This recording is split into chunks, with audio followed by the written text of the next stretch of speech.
রাজধানীতে আগুন, গুলিস্তানে খদ্দর বাজার কমপ্লেক্সের ছাদে ছিল জায়নামাজ টুপির গুদাম, বলছে ফায়ার সার্ভিস। এদিকে বাংলাদেশে হিন্দু যুবকের হত্যাকাণ্ড নিয়ে যা বলেন জয় সওয়াল। জানাবো ৮ দলে টানাপোড়েন, সমঝোতা নিয়ে শঙ্কা। এবং সর্বশেষ জানাবো শান্তির দূত হিসেবে ফিরে এসেছে তারেক রহমান। দর্শক শুনছিলেন সংবাদ শিরোনাম, এবার জানিয়ে দিব বিস্তারিত সংবাদ।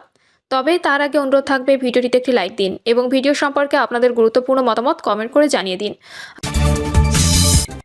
রাজধানীতে আগুন, গুলিস্তানে খদর বাজার কমপ্লেক্সের ছাদে ছিল জায়নামাজ টুপির গুদাম, বলছে ফায়ার সার্ভিস। রাজধানীর গুলিস্তানের 0 পয়েন্টের খদ্দর বাজার শপিং কমপ্লেক্সের 8তলা ভবনের ছাদে শুক্রবার বিকেলে আগুন লাগার ঘটনা ঘটে। ভবনটির ছাদের গুদামে ধর্মীয় বিভিন্ন উপকরণ মজুত করা ছিল বলে জানিয়েছেন ফায়ার সার্ভিস। অগ্নিসংগঠিত স্থানে শুক্রবার এক সংবাদ সম্মেলন করে এসব তথ্য জানান ফায়ার সার্ভিসের উপপরিচালক মোহাম্মদ মামুনুর রশিদ। মোহাম্মদ মামুনুর রশিদ বলেন, ভবনটির ওপরে টিনের বেড়া দিয়ে ছোট ছোট কক্ষ করে গুদাম তৈরি করা হয়েছে। আমাদের ধর্মীয় যে উপকরণগুলো দরকার সেগুলো এখানে মজুত করা ছিল। পরে সিদ্দিক বাজার ফায়ার স্টেশন 5টা 28 মিনিটের দিকে সংবাদ পেয়ে দ্রুত সময় আগুন নিয়ন্ত্রণে কাজ শুরু করে। পরবর্তীতে সদরঘাট ফায়ার স্টেশনের 2টি ও সিদ্দিক বাজার স্টেশনের 8টি ইউনিট সহ মোট 10টি ইউনিট আগুন নিয়ন্ত্রণে কাজ করে দক্ষতার সঙ্গে আগুন নিয়ন্ত্রণ করতে সক্ষম হয় ফায়ার সার্ভিস। তিনি বলেন, এই মার্কেটের ভিতরে ঢুকতে আমাদের কিছুটা বেগ পেতে হয়েছিল। যেহেতু ছাদে আগুন ছিল সেহেতু আমাদের নিয়ন্ত্রণে কিছুটা বেগ পেতে হয়েছে। এক প্রশ্নের জবাবে ফায়ার সার্ভিসের উপপরিচালক মোহাম্মদ মামুনুর রশিদ বলেন, ওপরে আমরা যতটুকু দেখেছি জায়নামাজ, তসবি, টুপি এসব মালামাল মজুত করা ছিল। আগুনের সূত্রপাত ও হতাহতের বিষয়ে জানতে চাইলে তিনি বলেন, যেহেতু ছুটির দিন মার্কেট বন্ধ ছিল সেহেতু আগুনের সূত্রপাতের বিষয়টি তদন্তের পর বলা যাবে। এ বিষয়ে হাতে এখন কোনো তথ্য নেই। এ ঘটনায় কেউ হতাহত হয়নি। বাংলাদেশে হিন্দু যুবকের হত্যাকাণ্ড নিয়ে যা বললেন জয় সওয়াল। বাংলাদেশের সাম্প্রতিক ঘটনাবলী ও পরিস্থিতির নিবিড়ভাবে পর্যবেক্ষণ করা হচ্ছে বলে জানিয়েছেন ভারতের পররাষ্ট্র মন্ত্রণালয়ের মুখপাত্র রণধীর জয়সওয়াল। তিনি বলেন, এসব ঘটনাকে মিডিয়ায় বাড়াবাড়ি বা রাজনৈতিক সহিংসতা বলে উড়িয়ে দেওয়া যাবে না। বাংলাদেশের সাম্প্রতিক পরিস্থিতি নিয়ে করা প্রশ্নের জবাবে রণধীর জয়সওয়াল বলেন, গত কয়েকদিনে আমরা একাধিক বিবৃতি দিয়ে বাংলাদেশে প্রচারিত ভ্রান্ত বর্ণনা প্রত্যাখ্যান করেছি। তিনি বলেন, বাংলাদেশের সাম্প্রতিক ঘটনাবলী সম্পর্কে আমরা অবগত এবং পরিস্থিতি নিবিড়ভাবে পর্যবেক্ষণ করছি। তিনি আরও বলেন, বাংলাদেশে হিন্দু, খ্রিস্টান ও বৌদ্ধ সহ সংখ্যালঘুদের বিরুদ্ধে যে নিরবিচ্ছিন্ন বিদ্বেষ চলছে তা গভীর উদ্বেগের বিষয়। আমরা ময়মনসিংহে এক হিন্দু যুবকের সাম্প্রতিক নৃশংস হত্যাকাণ্ডের তীব্র নিন্দা জানাই এবং এই ঘটনার সঙ্গে জড়িতদের দ্রুত আইনের আওতায় আনার প্রত্যাশা করি। এদিকে রাজবাড়ীর পাংশায় রাতে গণপিটুনিতে অমৃত মণ্ডল ওরফে সম্রাট নামে একজনের নিহতের ঘটনা দুঃখজনক জানিয়ে এটি কোনো সাম্প্রদায়িক হামলা ছিল না বলে জানিয়েছে বাংলাদেশ সরকার। অন্তর্বর্তী সরকারের বিবৃতিতে বলা হয়, রাজবাড়ীতে পাংশা থানাধীন এলাকায় রাতে সংঘটিত একটি দুঃখজনক হত্যাকাণ্ডকে কেন্দ্র করে সামাজিক যোগাযোগ মাধ্যম ও বিভিন্ন সংবাদ মাধ্যমে বিভ্রান্তিকর তথ্য ছড়ানোর বিষয়টি সরকারের নজরে এসেছে। বিবৃতিতে আরও বলা হয়, পুলিশের তথ্য ও প্রাথমিক তদন্ত থেকে প্রতীয়মান হচ্ছে ঘটনাটি মোটেই সাম্প্রদায়িক হামলা নয়। এটি চাঁদাবাজি ও সন্ত্রাসী কর্মকাণ্ড থেকে উদ্ভূত সহিংস পরিস্থিতি থেকে সৃষ্ট ঘটনা।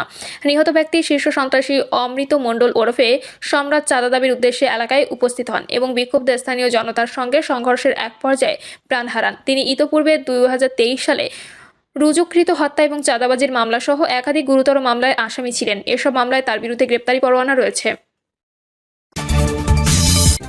৮ দলের টানাপোড়েন, সমঝোতা নিয়ে শঙ্কা।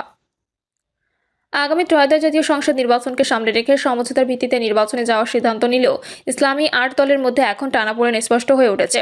একসঙ্গে আন্দোলন, ঢাকায় বড় সমাবেশ এবং বিভাগীয় শহরগুলোতে কর্মসূচির মাধ্যমে শক্ত অবস্থান জানান দিলেও আসন ভাগাভাগি নিয়ে শুরু হয়েছে অস্বস্তি। প্রত্যেক দলই বেশি আসনের প্রত্যাশা করায় চূড়ান্ত সমঝোতা নিয়ে দেখা দিয়েছে অনিশ্চয়তা। এমন পরিস্থিতিতে প্রত্যাশিত আসন না পেলে কেউ কেউ আলাদা নির্বাচনে যাওয়ার ইঙ্গিতও দিচ্ছেন। দলগুলোর একাধিক দায়িত্বশীল সূত্র জানায়, প্রত্যেক দলই নিজ নিজ রাজনৈতিক শক্তি ও সাংগঠনিক অবস্থান বিবেচনায় বেশি আসন প্রত্যাশা করছে। ফলে কে কতটি আসনে প্রার্থী দেবে এ নিয়ে সমঝোতা চূড়ান্ত করা কঠিন হয়ে পড়েছে। এই আসন বণ্টনকে কেন্দ্র করে জোটের ভেতরে অস্বস্তি ও অনাস্থার জন্ম নিচ্ছে। সূত্র আরও জানায়, আলোচনার টেবিলে কেউ কেউ স্পষ্টভাবে জানিয়ে দিয়েছেন, প্রত্যাশিত সংখ্যক আসন না পেলে তারা আলাদা নির্বাচন করার আভাস দিয়েছেন। এতে করে গত 1 বছর ধরে আন্দোলন ও রাজনৈতিক ঐক্যের ভবিষ্যৎ নিয়ে প্রশ্ন উঠছে। তবে জোটের শীর্ষ নেতারা প্রকাশ্যে এখনও ঐক্যের কথা বলছেন। তাদের দাবি, আলোচনার মাধ্যমেই সব সমস্যার সমাধান হবে এবং নির্বাচনের আগে কোনো দল সমঝোতা ভাঙবে না। যদিও ভেতরে ভেতরে দর কষাকষি ও চাপ বাড়তে থাকা শেষ পর্যন্ত ঐক্য টিকে থাকবে কিনা তা নিয়ে রাজনৈতিক অঙ্গনে নানা জল্পনা চলছে।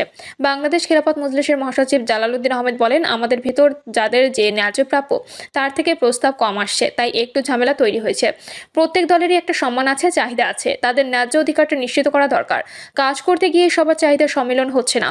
জালালউদ্দিন আহমেদ আরও বলেন, আমি মনে করি জামায়াত ইসলাম তো আমাদের মধ্যে বড় দল, তাদের এটাকে একটু বেশি কনসিডার করতে হবে এবং তাদের উদাহরণটাও বাড়াতে হবে। তাহলে সমস্যার সমাধান হয়ে যায়। আশা করছি 2-1 দিনের মধ্যে আমরা আলোচনা করে সমঝোতার আসন ঠিক করতে পারবো। খিলাফত মজলিসের নেতারা বলছেন 276টি আসনে তাদের দলের প্রার্থী ঠিক করা আছে। বিভিন্ন আসনে হয়তো জামায়াত ও খিলাফত মজলিসের ভোটার কম বেশি হতে পারে। 40 আসনে নির্বাচন করতে চাইলেও বাকি 200 আসনে জামায়াতকে ভোট দেবেন খিলাফতের নেতাকর্মীরা। খিলাফত মজলিসের মহাসচিব আহমদ আব্দুল কাদের বলেন, কিছু টানাপোড়েন রয়েছে আমাদের মধ্যে, তবে আমরা সমাধানের চেষ্টা করছি। যেহেতু ঐক্য করছি, সবাই ত্যাগ স্বীকার করে সমঝোতা করব। আর মনোনয়ন প্রত্যাহারের কিছু সময় দেওয়া রয়েছে, প্রত্যাহার শেষ সময় পর্যন্ত আলোচনা চলবে। জাতীয় গণতান্ত্রিক পার্টির সহসভাপতি ইঞ্জিনিয়ার রাশেদ প্রধান বলেন, আমরা 8টি দল আসন সমঝোতার কার্যক্রম মোটামুটি যখন গুছিয়ে এনেছিলাম, সেই সময় আরও কিছু দল আমাদের সঙ্গে একত্রিত হওয়ার ইচ্ছা ব্যক্ত করে। তখন আসলে সবার চাহিদা আর প্রত্যাশা নিয়ে সংকট দেখা দেয়। তবে সবার মধ্য থেকে আবার কিছু কিছু আসন ছাড় দেওয়ার একটা নতুন বিষয় সামনে এসেছে। তিনি বলেন, এটাই স্বাভাবিক যে 8 দল যখন এক হয় তখন এক একজনের এক এক রকম চাওয়া পাওয়া থাকবেই। তো সেই জায়গাটা সমন্বয় করে 300-তে আসতে আমাদের সময় লাগছিল। এর মধ্যে আবার নতুন দলের চাহিদা এসেছে। তো এটিই বিলম্বের মূল কারণ। দেশ ও জাতীয় জনগণের বৃহত্তর স্বার্থে আমাদের সবাইকে ছাড় দিতে হবে। আসন সমঝোতায় বনিবনা হচ্ছে না। 8 দলীয় বৈঠক সূত্রে জানা গেছে, আসন সমঝোতা নিয়ে গত নভেম্বর মাসে 20 তারিখ থেকে আলোচনা চলছে। সব দলের প্রতিটি আসন নিয়ে বিস্তারিত পর্যালোচনা রয়েছে। আলোচনার টেবিলে ইসলামী আন্দোলন 150 আসনের তালিকা দেয়, যদিও তারা 100 এর বেশি আসনে নির্বাচন করতে চায়। এছাড়া বাংলাদেশ খিলাফত মজলিস 50, খিলাফত মজলিস 30, খিলাফত আন্দোলন 25টি আসনের নির্বাচনের জন্য চাহিদা দেয়। জামাত ইসলামী নির্বাহী পরিষদের একজন সদস্য নাম প্রকাশ না করার শর্তে বলেন, জামাত ইসলামী সর্বোচ্চ ত্যাগ স্বীকার করেই ঐক্য ধরে রাখার চেষ্টা করছেন। কিন্তু শুরু থেকে আমাদের যে অঙ্গীকার ছিল, সেখানে কিছু দলের অপ্রত্যাশিত চাহিদার কিছুটা সংকট তৈরি হয়েছে। জামাত ইসলামী প্রতিটি আসনে সবার আগে এবং নির্বাচনের সর্বোচ্চ প্রস্তুতি নিয়ে রেখেছে। ইসলামী আন্দোলন নেতারা জানিয়েছেন, 300 আসনে নির্বাচন করার সক্ষমতা রয়েছে দলটির। ইসলামী শ্রমিক আন্দোলন, যুব আন্দোলন সহ কৃষকদের মধ্যেও দলটির সংগঠন আছে।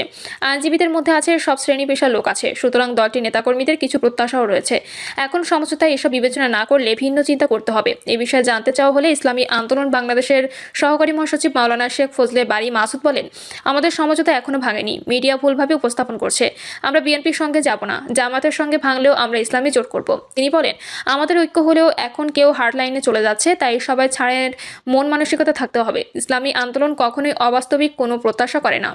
যদি কোনোদিন আমাদের জোট ভেঙে যায়, তখন হয়তো ক্লিয়ার করব যে কেন কি হয়েছে। আর সমঝোতা থেকে বের হলেও আমরা বিএনপির সঙ্গে নির্বাচন করব না। ইতোমধ্যে আমাদের 300 আসনের প্রার্থী ঘোষণা করা হয়েছে। প্রিয় দর্শক, এই ছিল এখনকার সর্বশেষ সংবাদ। আপডেট সব সংবাদ পেতে চ্যানেলটি সাবস্ক্রাইব করে বেল আইকনটি ক্লিক করে রাখুন।